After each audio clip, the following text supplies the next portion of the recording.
नमस्ते, म सुरज सरगम। आज म शिक्षकको दैनिक यथार्थ विषयमा धेरैले अत्यन्तै नजिकबाट बुझे जस्तो लाग्ने तर वास्तविकता नबुझेको विषयमा कुरा गर्न लागिरहेको छु। शिक्षकको वास्तविक जीवन कस्तो हुन्छ, शिक्षकले कस्तो जीवन बिताउँछन्, शिक्षक भनेका खास को हुन्, कसलाई वास्तविक शिक्षक भन्ने र शिक्षकले आफ्नो दैनिक जीवन कसरी गुजारा गरिरहेका छन्, कसरी चलाइरहेका छन्, के वास्तवमा आम मानिसले सोचे जस्तै शिक्षकको जीवन सजिलो छ त, यो विषयमा तपाईहरुसँग कुरा गर्न लागिरहेको छु। शिक्षकको जीवन बाहिरबाट हेर्दा जति सरल देखिन्छ तर वास्तविकतामा भने निकै गहिरो हुन्छ। मानिसहरू भन्छन् कक्षामा गएर केही घण्टा पढायो अनि घर फर्कियो, तर शिक्षकको दिन त घण्टी बज्नु भन्दा धेरै पहिले नै सुरु भइसकेको हुन्छ। बिहानै सबेरै उठ्नु अनि विद्यार्थीका कापीहरू चेक गर्नु, नोट तयार गर्नु, पाठ योजना बनाउनु र हरेक विद्यार्थीको मनोविज्ञान सम्झिने बुझ्ने गरी दिनभरिको पूरा योजना तयार भएपछि मात्र शिक्षक विद्यालय जान्छ। कक्षामा पसेपछि देखिने ती 40-45 अनुहारहरू ती 40 फरक संसार जस्तै लाग्छन्। कसैको मन घरको चिन्तामा हुन्छ, कसैको ध्यान मोबाइलमा हुन्छ, कसैको आँखा साथीको चालमा हुन्छ र कसैले त आफूलाई नै खोजिरहेका हुन्छन्। शिक्षकले चाहिँ यी सबै मन बुझेर एउटै कक्षाभित्र सयौं भावनाहरू सम्हालिँदै पढाउनु पर्ने हुन्छ।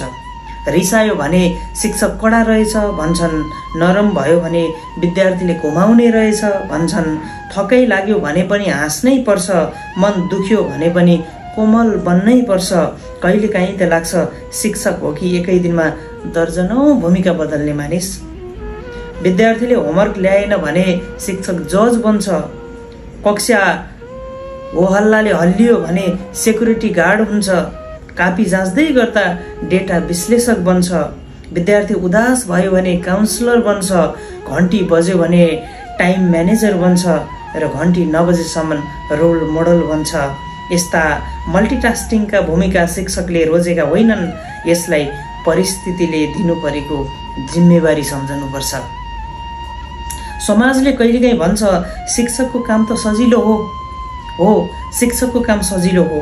दिनभरि बोल्दै सयौं विद्यार्थीहरूको बानी सम्हाल्दै एकै कक्षामा सयौं भावनाहरूसँग जुझ्दै साँझसम्म आवाज थाक्ने गरी बोल्ने काम बाहिरबाट हेर्दा सरल देखिए पनि यस काममा रहेको मानसिक र भावनात्मक दबावलाई साँचो अर्थमा शिक्षकहरूले मात्रै बुझ्न सक्छन्, असल शिक्षकले मात्रै बुझ्न सक्छ।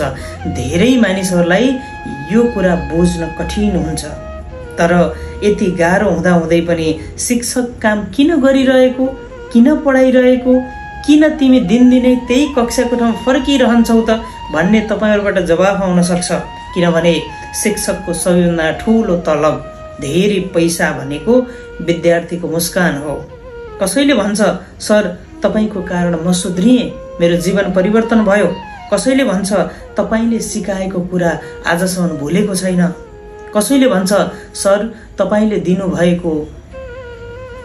दिनुभएको सुझाव सल्लाह प्रतिक्रियाले मेरो जीवन नै परिवर्तन भएको छ। यिनै वाक्यहरूले शिक्षकको सम्पूर्ण थकाइ, पीडा, निराशा सबै पग्लिएर जान्छन्। शिक्षकको तलब कागजमा कम देखिन सक्छ, तर शिक्षक मनले भने अत्यन्तै धनी हुन्छन्। उनीहरूसँग भविष्य निर्माण गर्ने शक्ति हुन्छ। विद्यार्थीको जीवनमा राम्रो बिउ रोप्ने, मनलाई सही दिशामा डोर्याउने र यही साना प्रयासबाट देश बन्दै जाने, यो नै शिक्षकको लागि गर्वको विषय हो। शिक्षक बाहिरबाट साधारण देखिन सक्छन्, तर वास्तविकता के हो भने उहाँहरू त राष्ट्र निर्माणका शिल्पी हुनुहुन्छ। अदृश्य तर अत्यन्त प्रभावशाली भविष्यका अभियन्ता हुनुहुन्छ। त्यसैले शिक्षक हुनु गाह्रो पनि हो र गर्विलो पनि हो। यथार्थ कठोर पनि छ र भावपूर्ण पनि छ, तर अन्त्यमा एउटा कुरा चाहिँ सधैँ सही रहन्छ, शिक्षकले हरेक दिन देशको भविष्यसँग प्रत्यक्ष रूपमा काम गरिरहेका हुन्छन्। शिक्षक देशका ती जिम्मेवार व्यक्ति हुन् जसले भविष्यमा भावीमा बन्ने नयाँ देशका उच्च पदस्थ व्यक्तिहरूको निर्माण गरिरहेका हुन्छन्। त्यसैले शिक्षकहरूलाई सम्मान गरौँ, असल शिक्षकहरूलाई सम्मान गरौँ। शिक्षकहरूले पनि आफ्नो मर्यादाको पालना गरेर विद्यार्थीहरूलाई असल शिक्षा दिने कोसिस गरौँ। धन्यवाद।